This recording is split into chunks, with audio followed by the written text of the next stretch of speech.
UP विधानसभा के monsoon सत्र का आज तीसरा दिन है।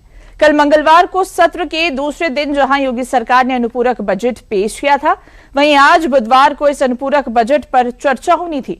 लेकिन विधानसभा की कार्यवाही शुरू होते ही विपक्ष ने हंगामा शुरू कर दिया, जिसके चलते विधानसभा को शुरुआत में ही 1 घंटे के लिए स्थगित करना पड़ा, जिसके बाद पुनः कार्यवाही 1 बजे से शुरू की गई। उसके बाद विधानसभा की कार्यवाही अनिश्चितकाल के लिए स्थगित कर दी गई।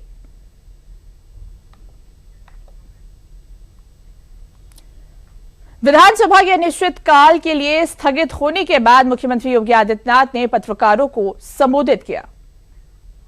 मित्रों, समाजवादी पार्टी समेत विपक्ष का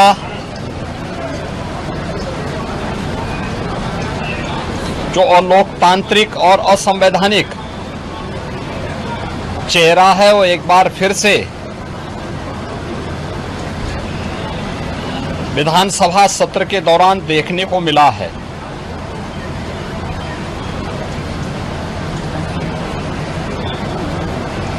विधानसभा सत्र को हंगामे के हवाले करना,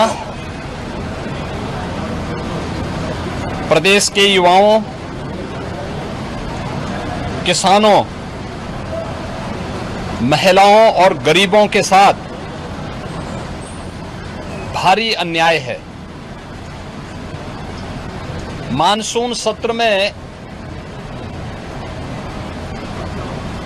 युवाओं के लिए,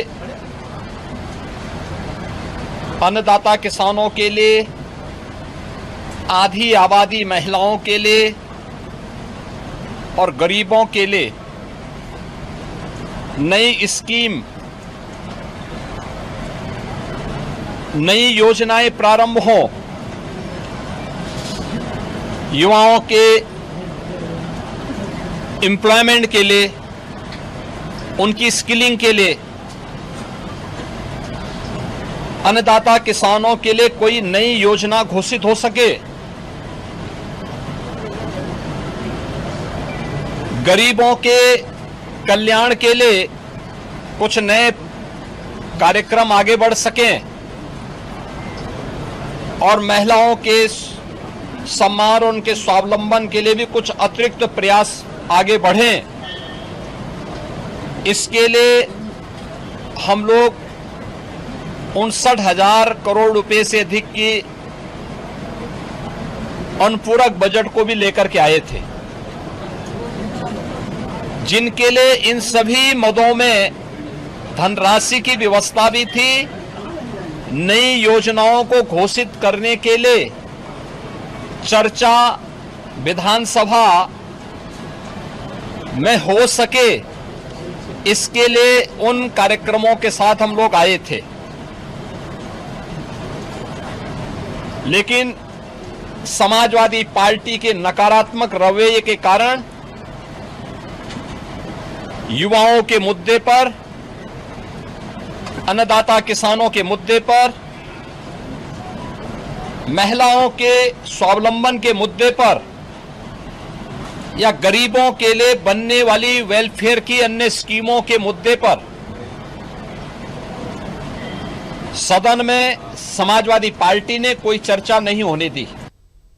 तो इस खबर पर अधिक जानकारी देने के लिए हमारे साथ हमारे संवाददाता अभिषेक मणि जुड़ चुके हैं। अभिषेक, देखिए, आज यूपी विधानसभा के मानसून सत्र का बेहद महत्वपूर्ण दिन था। आज अनुपूरक बजट पर चर्चा होने वाली थी, लेकिन बार बार विपक्ष के हंगामे के चलते, विरोध के चलते फिर से इसे स्थगित कर दिया गया, जिसके चलते मुख्यमंत्री योगी आदित्यनाथ को भी सामने आना पड़ा कि सत्र की कार्रवाई सुचारू रूप से चलने दी जाए। जी देखिए बरका, सबसे बड़ी बात होती है कि जब भी सत्र होता है, आपने हमेशा देखा होगा कि सत्र और हंगामा ये हमेशा का एक सिस्टम बन चुका है। क्योंकि सत्र होता है, अगर विधानसभा सत्र चल रहा है या लोकसभा में सत्र चल रहा है, संसद सत्र चल रहा है, वहां पे मुद्दों पे बात होनी चाहिए, न कि प्रदर्शन होना चाहिए। सबसे बड़ी जो चीज होती है, प्रदर्शन के लिए आपके पास बहुत समय है, आप कभी प्रदर्शन कर सकते हैं, तमाम मुद्दों को, लेकिन जब बात होती है कि आप मुद्दों पर, जनता के मुद्दों पर जब बात करने का समय आता है, तब विपक्ष लगातार इस तरह प्रदर्शन करता है। 4 दिन का सत्र था, लेकिन चारों दिन में एक दिन भी सदन में किसी ने बात करने की जरूरत नहीं समझी। क्या कुछ हो रहा है, क्या कुछ जरूरी है, क्या आने वाले समय में सब एक सिस्टम बन गया था राम मंदिर चंदा चोरी के नाम पर लगातार एक माहौल क्रिएट करना। कल जिस तरह से मुख्यमंत्री योगी आदित्यनाथ जैसे ही बोलना शुरू किए, उसके बाद से लगातार जो विपक्ष ने इतना जोरदार हंगामा किया कि उसके बाद से उन्हें सदन से सत्र खत्म करना पड़ा। आज भी सुबह सदन सत्र शुरू हुआ, उसके बाद से दोपहर 12 बजे तक में स्थगित किया गया। फिर जैसे सत्र शुरू हुआ उसके बाद से फिर जो है हंगामा हुआ और कहीं ना कहीं आज जो है अनिश्चितकालीन के लिए सदन को स्थगित करना पड़ गया। वजह साफ है कि विपक्ष जो है बात करने की कोशिश नहीं करता। बिल्कुल अभिषेक, अगर देखा जाए तो ये सत्र रखा भी गया है कि जनता के मुद्दों पर विचार विमर्श हो पाए, लेकिन जब भी विपक्ष की बारी आती है वो सिर्फ प्रदर्शन करता है।